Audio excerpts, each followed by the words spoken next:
Hello, it is Holly and I am back to react to some one-star Goodreads reviews of some of my favorite books. So I did this video earlier this year with three, I think they were 2 romance novels and 1 fantasy. This one is like all fantasy.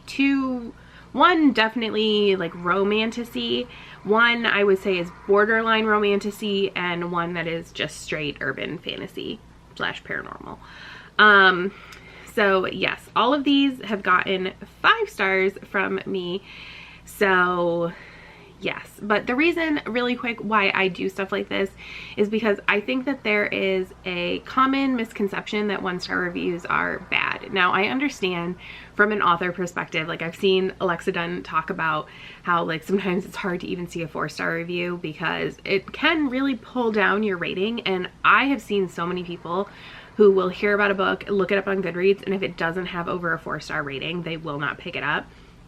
And I just think that that is bonkers, because in order to have over a 4-star rating on Goodreads, you would have to have like an abundance of 5-star ratings. And like, I don't hand out 5 stars willy-nilly. I do really wish places like Goodreads would let us do half stars for this very reason. Like, I think it kind of skews things. So whatever. But I also, there's that part of it where I think people should like not be worried about a lower rating necessarily, but also you can have a negative review and have it be positive. So it can talk about something that you, like that person hated, like a trope or a type of character, but it is something that you absolutely love. And so that 1-star rate, that 1-star review is going to tell you that and expose you to that, and you're like, oh, they hated this book, but this book is 100% for me. And that is perfectly okay and normal because we are all different people who like different things. So yes. Now honestly, I did not pre-look, so hopefully these books have 1-star reviews, because that's a big thing. Like, I know they're gonna have 1-star ratings, it's just a matter of do they have 1-star reviews. If they don't, I will probably go up to 2 stars. The first one is going to be my most recent 5-star on this list, and that is The Bridge Kingdom by Danielle Jensen. I was obsessed with this, and I think I talked about this in my quarter 1 wrap up. This book gave me like faith in books and myself again. So now The Bridge Kingdom does currently have a 4.05 rating on Goodreads. It has over 140,000 ratings and almost 16,000 reviews. I did, like I said, gave it 5 stars. I do think that in like looking at it, I can see some potential like flaws, but I don't care. No. So we shall see. I'm clicking on 1 star. Okay, so I'm just gonna read the first one. We'll see. I'll cut out any if I don't think that they, oh, this is long. We'll see. Oh, I think this is, oh wait, that's like a review, but I think she was writing it as she was reading. I'm not gonna do those. Okay, this one says it has spoilers, so we'll see. Oh, it's kind of long. Okay, I'm gonna try. Maybe we'll just do an abbreviated version. So they said, I'm sorry, I just have to get this off my chest, so this won't be a pretty review. Please look away if you love this book or planning to read it in the future. I don't, it's fine. I hate that people feel like they have to qualify their reviews with stuff like that. They do say spoilers ahead. I will try to limit any.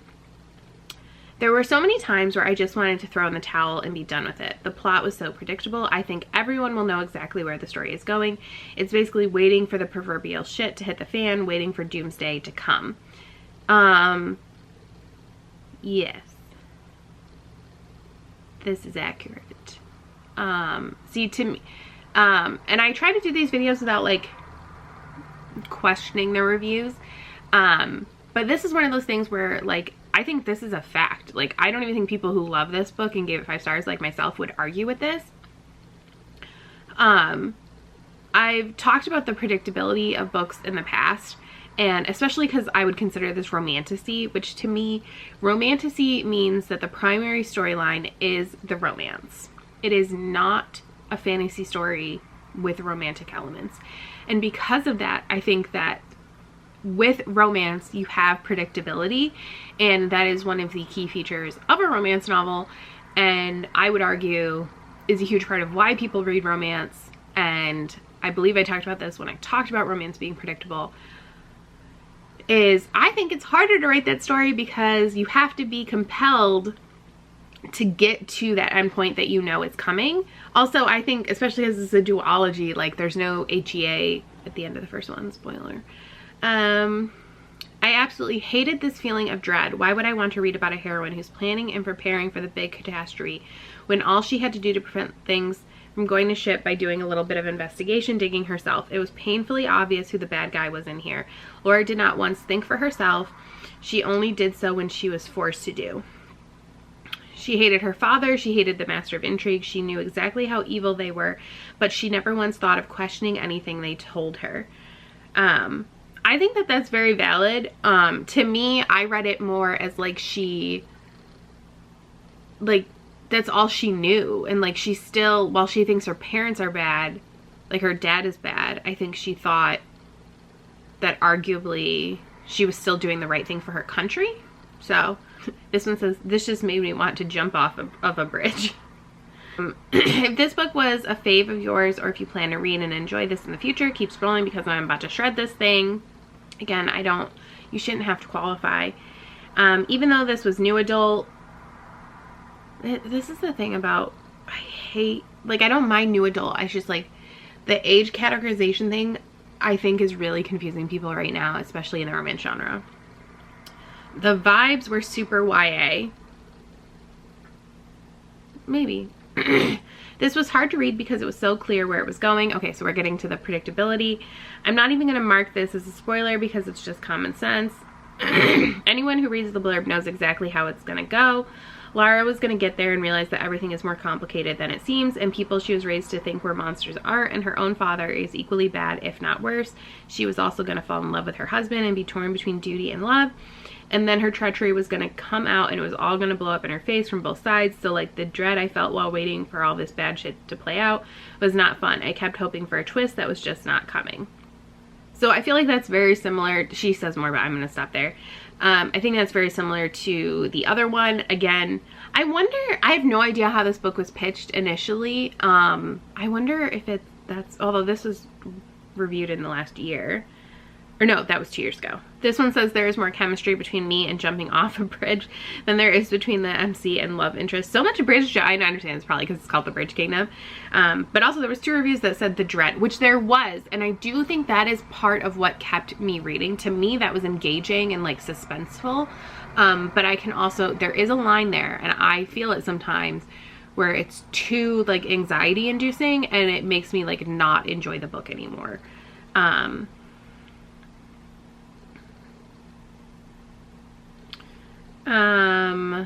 So this has 1 star, 0 spice, I think is what they're saying. Oh my god, this was painful, so painful. Whoever said this was an amazing, chaotic, spicy book needs to start reading more. This was the most boring, excruciating read of my life, and I survived a crown of gilded bones. The repetitive plot, Jesus Christ, how many monologues can one character have about fighting for their people? I don't know if I've talked about this before in the spicy thing. I find it so hard to talk about spice level because I think it is such a individual thing. I believe, so there are explicit sex scenes in this book, but I don't think that they are very explicit. Whereas like the second set of books in this, well, I've only read one of them, but like the second set in this series is definitely more explicit, like in the words that they use, and I think there's more content like that. And so that's one of the reasons I hate talking about books and like saying like, oh, it's so spicy. Like people say like ACOTAR is spicy, like that series. Like I know there's like a scene, I think in the second book, that people are like, oh my god. I find that whole series to have like no spice, like none. So I think it really comes down to what your perspective is. And I think that's also part of where, like, when you're reading these reviews, is looking at them and then maybe what other books that they've read, what do they consider spicy, what do they consider the tropes that they like, those kinds of things. I do think that the Bridge Kingdom is pretty repetitive. I didn't mind it, but I do agree with that. We'll do one more. How the heck this actually gets given 5 stars is beyond me. Not only was it super cliche with literally no unique or original aspect to the plot, but we have people who are supposed to pass as characters when my trash bags are more developed and have more personality than these guys. So I do think that this has like cliche elements, but I think this goes to the predictability thing. It depends on where you fall on what is predictable and if you can enjoy something that is or is not predictable. But that's, again, what I mean by 1-star reviews being useful. Okay, next we're going to do the next most recent, and that is Defy the Night by Brigit Kemmerer. I gave all 3 books in this series 5 stars. We're only going to talk about the first one. This one I would say leans romantasy, but in my opinion is more fantasy with strong romantic elements. It has a higher rating. It's 4.14 stars, 53,000 ratings, 8,000 reviews. Let's see. 1 star. Okay. The things I liked about this book: how compulsively readable it was. The writing and pacing were good enough to get me through this book. I agree. The things I didn't like about this book: basically everything else. So I know that was harsh, but I promise I have good reasons for the last sentence, and I tried to build a complete list for all of those reasons. This is not a fantasy. This is very long, but so I might stop after this one, but I'm going to read this because I have a feeling I know what they're going to say. So if you're thinking of reading fantasy, reading this book because the idea of Robin Hood in a fantasy setting sounds amazing, just wait a minute and let me explain this. There's absolutely no magical element in this book, no magical creature, no magical power, no witches or wizards or anything that would classify this as a fantasy book. Even the sickness and its cure had no relation to fantastical elements. I think there should be another genre other than fantasy called secondary world stories or something like that, because that is what this book is. I know that for some people, when they say fantasy is their favorite genre, what they actually mean is that they like stories about royalties and adventures and quests and rebellions and great destinies. So for those people, this wouldn't be a problem, but I live for the magical elements. I want to lose myself in magical worlds. I want to see what insanely creative things every author comes up with every time I pick up a fantasy book. And I need to tell you, if you're like me, you're going to be very disappointed in this book. Okay, I'm going to stop there because she did write a long review. That is exactly what I thought she was going to say. And I guess I've never really thought about it. I don't need magic or magical creatures for something to be a fantasy. I guess I don't know if that is required as a part of the genre. I don't read, like, I read fantasy, but I wouldn't say I read a ton of it. So I wouldn't consider myself an authority on the genre requirements. Maybe she's right that there should be a different, like, I have always kind of put that type of story in the fantasy bubble.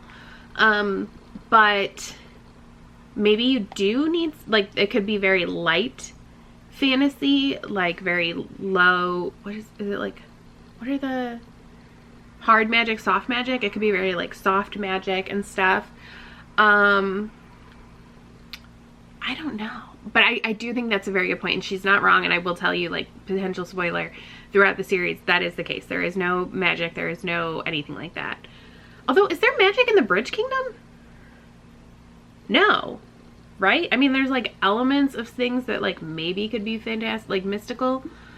So I guess is that fantasy? Am I now having an existential crisis? Sure. This one says too many redheads. I don't even know who was a redhead.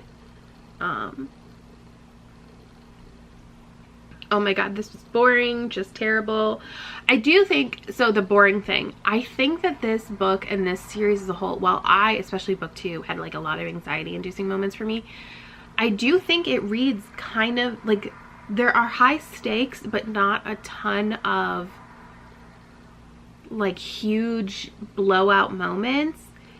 And for me, that was kind of what I liked about it. I think that right now in a lot of popular fantasy, at least like in the world that I live in, and like the romantasy world, there's a lot of just like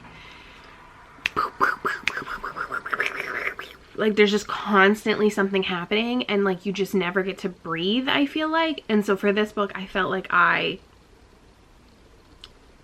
could escape, like could relax and breathe in this story. But I can see how that would be really frustrating for some readers. Okay, I think this is the last one I'm gonna read. Being a fan of Robin Hood, who else adores Disney's movie adaptation with the fox, I was very excited for this Robin Hood inspired tale where our main characters steal from the rich to give to the poor. However, I was sad to discover this book held none of the excitement and action such a premise would suggest. I saw this in another review. People seem to think Tessa, who's one of our main characters, is very boring. She says, honestly, one of the most boring characters I've ever had the misfortune of having to be in the head of. This book is written in the first person, alternating between 2 POVs. That's true for the first one. You get more POVs as the series continues. She was naive, and her reaction to things going wrong every time was to cry. I mean, same, Tessa, same. So that's probably why that didn't bother me. I've never read a book where the main character cries so much. She was very two-dimensional, and I couldn't connect with her at all. I was actively rolling my eyes at some of the things she and Wes said and did. Wes was a more interesting character, but I had trouble connecting with him too. And again, I just didn't really care about what happened to them and how the story progressed. I think I said this in my wrap-up when I talked about this, and that I thought that there were things that Tessa and Wes, there were things that the main characters did that I could see bothering people, but to me felt very realistic and everything. I can also, well, obviously I can see, because people have valid opinions. I can see why people would find Tessa boring. I think I've talked about this before, about what I like about like strong female characters, and I think that there has continued to be, since I like made that video like years ago. I may have even been in my old apartment, this perception that a strong female character has to be kick-ass. She has to be like Selena Sardathian. Is that her name? I don't know. I did not like Throne of Glass.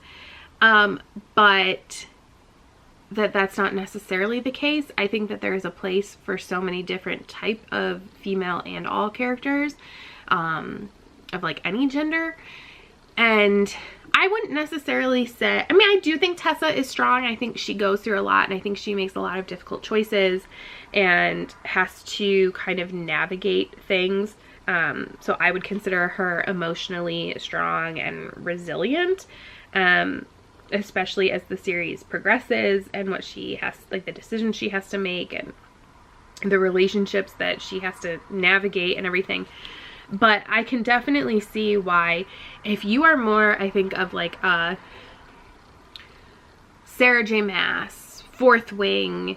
I don't read a ton of books like this, so I'm trying to think, looking at my shelf, like contemporary romance, like a Rose Calloway from the Calloway Sisters series. If you're more into that kind of character, I don't think that Tessa would necessarily work for you. I think, sadly, we don't have a lot of female main characters like that anymore, but I hope we get more of them. I think Tessa is probably a little, at least like outwardly presenting, a little docile, especially compared to like Brigit Kemmerer's, I can't remember, it's too far away, the main character from A Curse So Dark and Lonely. I think she is more like assertive and like outwardly presenting, even though I wouldn't consider her like a stereotypical strong female character. So I definitely get that. It works for me for what I like in my stories, but I think for a lot of people it could be annoying. So the last one is the more like traditional urban fantasy. This has like the minorest of romance in it throughout the whole series. I wish there was a smidge more, but I'm a romance reader. So, and that is Written and Read by Anne Bishop. This is the first book in the Other series. I give it 5 stars. I've read it multiple times. I've given it 5 stars every time. First time I read it was 2017. Oh my gosh, love this story. So this is 4.25 star rating, over 61,000 ratings, 6,500-ish reviews. And this one does, like, as like a trigger, as like a content warning, what I would call main character, it's weird because I guess main character Meg, she does, she kind of can like see the future, but she has to cut herself to do that. So that is something to be very aware of in this series. Okay, so this first one, it just says, I know, but the details, guys, all the fucking details, they destroyed me. How do people deal with this? And then she does like a paragraph. I just can't do this, okay? I don't need to know every fucking detail and if the character wants to pee and where the bathroom is and oh my gosh. Okay. I feel like I 100% know what she's talking about. It didn't bother me. Although I have read books like that. Like I recently tried to read the first book in the Boys of Tillman series because Tori from Live a Novel Life loves it. And oh my gosh, there was just like, I was like, why does this book have to be this long? Why do we have to, like, we literally spend like every day with these characters and go through their whole day. Okay, they woke up and they ate and they, like, I have been in that place where it has bothered me. I don't remember it bothering me here, at all. But oof. And I think it's one of those things that once you notice it in a particular book, it's hard to unnotice. Okay, first, a warning: if you have ever engaged in self-harm, if you have ever been tempted to engage in self-harm, don't read this book. Don't go near this book. Don't even finish this review. You'd be better off reading Moby Dick backwards while dangling upside down by a toe. Actually, everyone would be better off reading Moby Dick backwards while dangling upside down by a toe. This isn't just a bad book. It's an actively awful one on virtually every level. I finished this book so mad I came back to Goodreads for the first time in years to write this review. Wow. And then I stared at the blank box for weeks wondering how to encapsulate all that was terrible about this book in one review. My conclusion: I can't. So let's just hit the lowlights discussed here in no particular order because you can't really rank disasters of this magnitude. Hero confusion. This book has no idea who its heroes are. So I'm not going to go into all the details, but I think this is an accurate and possibly an accurate interpretation. I don't think that this book has like heroes, like sort of, but no. I think it's more complicated than that.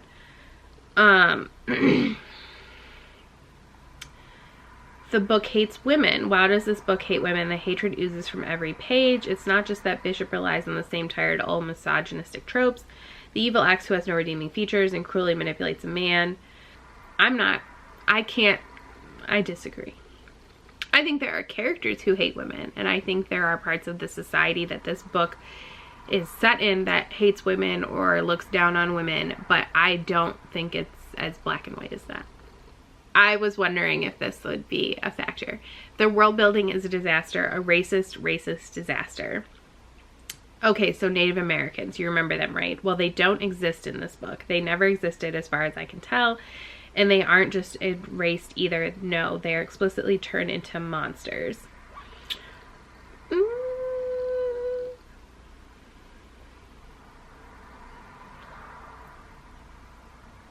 I think that there is a lot of leaping in that. But because like I said, I was wondering if people would say something like that. I'm not going to go into detail about like this book and the setting because I feel like it's more complicated than just like a quick summary kind of situation. I can see how people could read things that way. I disagree with that interpretation. Well, not all books can be winners. Truer words have never been said. Meg is the most boring, special person you will ever meet.